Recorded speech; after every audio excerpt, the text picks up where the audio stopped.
안녕하세요. 놀라운 논란의 미스터 논란입니다. 이강인 선수가 뛰고 있는 파리 생제르맹 소식 전달해드리도록 하겠습니다. 파리 생제르맹과 마르세유의 경기, 르 클라시크라고 불리는 프랑스 최고의 경기인데 생각보다 싱겁게 끝났습니다. 3대0으로 파리 생제르맹의 승리로 끝났는데 경기 주요 장면에 어떤 이야기들이 있었는지, 그리고 이강인 선수는 어떤 활약을 보여줬는지 바로 들어가 보시죠.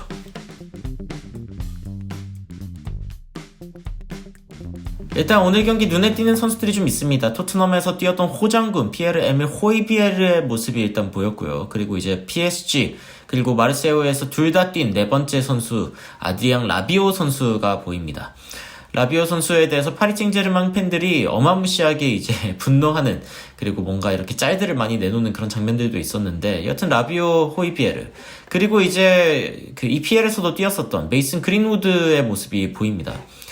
좀 반가운 그런 얼굴들이었고, 그리고 파리 생제르맹 같은 경우에는 이강인 선수를 가짜 9번으로 두는 전략을 다시 한번 보여주었습니다. 이 전략 가운데 우스만 덴벨레, 바르콜라가 양옆을 지키고 있는 그런 모습이었고, 이강인 선수의 포메이션 이쪽에 이제 서게 된 거죠.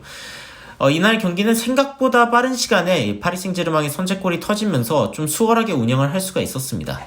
일단 파리 생제르맹의 진영에서 공을 되찾아온 이 상황에서 반대쪽으로 이제 넘어갔고, 반대쪽으로 넘어온 상황에서 쭉 밀고 들어왔습니다. 이 상황에서 이제 크로스를 날릴 수 있도록 옆쪽으로 줬고, 이 상황에서 이제 크로스를 넣어주었는데 이게 이제 상대방 맞고 그러면서 네베스의 첫 골이 터집니다. 파리 생제르맹 입장으로서는 약간 좀 행운의 골이라고 이야기할 수도 있겠지만, 여하튼 원하는 측면 공격에서의 골을 만들어낸 그런 장면이라고 볼 수 있겠고, 사실 이 이후의 장면이 마르세유에게 더 큰 문제가 되었는데, 어떤 장면인지 좀 살펴보면요. 일단은 중원 쪽에서 이 공중볼 경합을 하던 상황에 파울이 터집니다. 그런데 마르키뇨스가 갑자기 이 자리에서 쓰러지죠. 알고 보니까 이 상대 선수인 하릿이 이제 마르키뇨스에게 발을 높게 들어가지고 이 스터드를 가슴에다 찍어버린 겁니다. 가슴에다 찍고 이제 다시 또 재차 가격이 되는 그런 모습인데, 마르키뇨스가 이제 쓰러진 상태에서 옷을 걷어 올리면서 아마 스터드 자국이 난 거일 텐데 보여주면서 심판한테 야, 이거 너무 심하지 않냐라고 어필을 했고, 주심도 이거 좀 심각하다라고 생각해가지고 레드카드를 바로 꺼내는 그런 장면이 있었습니다. 야, 한 골 실점을 이르게 한 상황에서 또 20분 때, 경기 극초반 때 이제 바로 다이렉트 퇴장이 터져버린 거니까요.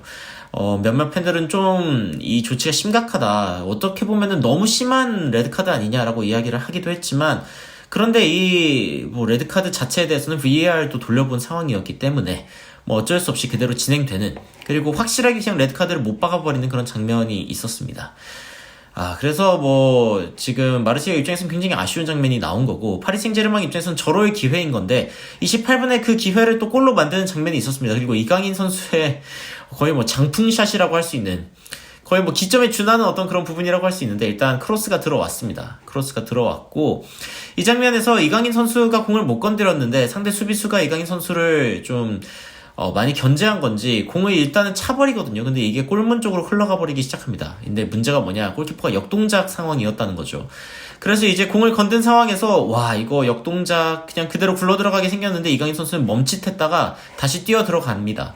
그리고 이강인 선수가 별도로 이제 공을 만질 필요가 없이 공이 그대로 대굴대굴 흘러 들어가면서 파리 생제르맹의 두 번째 골까지 만들어진 상황이죠.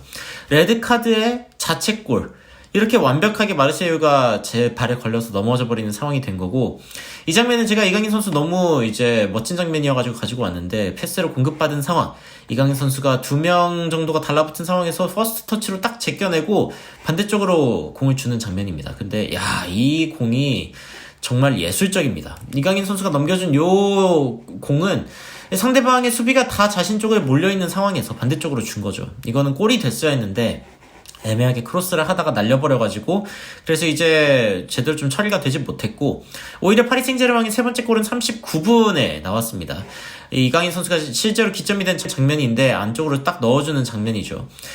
이 공을 받은 선수가 이제 우스만 덴벨레고, 우스만 덴벨레가 직접 슈팅을 했는데 이게 들어갔으면 이강인 선수의 어시스트였을 텐데 좀 아쉽습니다. 근데 이게 상대방 키퍼에게 막혀서 튕겨 나왔는데 덴벨레가 다시 한번 그 공을 안쪽으로 넣어줬고, 이 공을 바르콜라가 마무리를 하면서 그대로 파리 생제르맹의 세 번째 골까지 완성이 됩니다. 마르세유 입장에선 더 이상 추격의 의지가 사라지는 그런 골이라고 이야기를 할 수 있겠죠.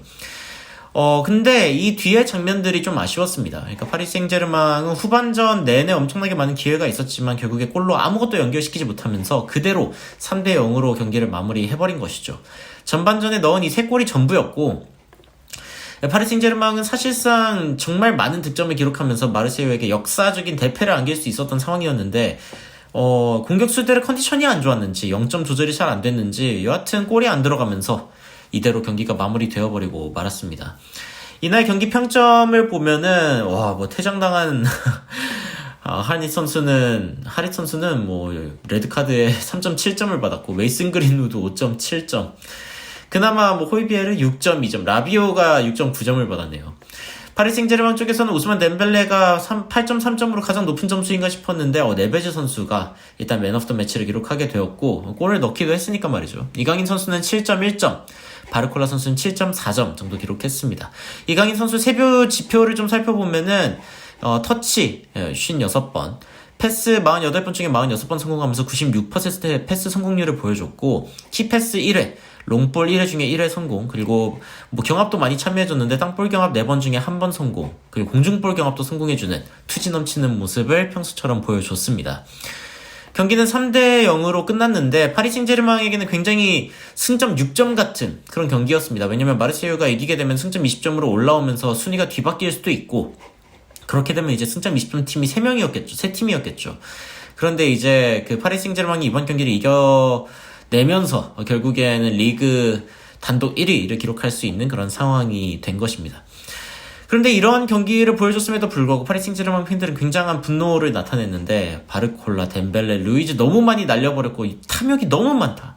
아니 어떻게 탐욕을 그렇게 부렸는데도 4번째 골을 못 넣냐, 이건 7대 0으로 이겼어야 됐던 경기였다, 이런 이야기도 있고, 이강인, 네베스가 좀 마술사 같은 그런 모습을 보여줬으면 좋겠다 했는데 약간 이강인 선수의 장풍이 그런 느낌이었을지 잘 모르겠습니다만, 3대 0 되게 평범한 3대 0, 그냥 별거 아닌 3대 0이었다. 후반전 disgraceful, 약간 수치스러운 후반전이었다. 루이스 엔리케 감독이 설마 우리 팀이 플레이하는 방식에 대해 굉장히 행복합니다, 이런 식으로 얘기하지 않기를 바란다.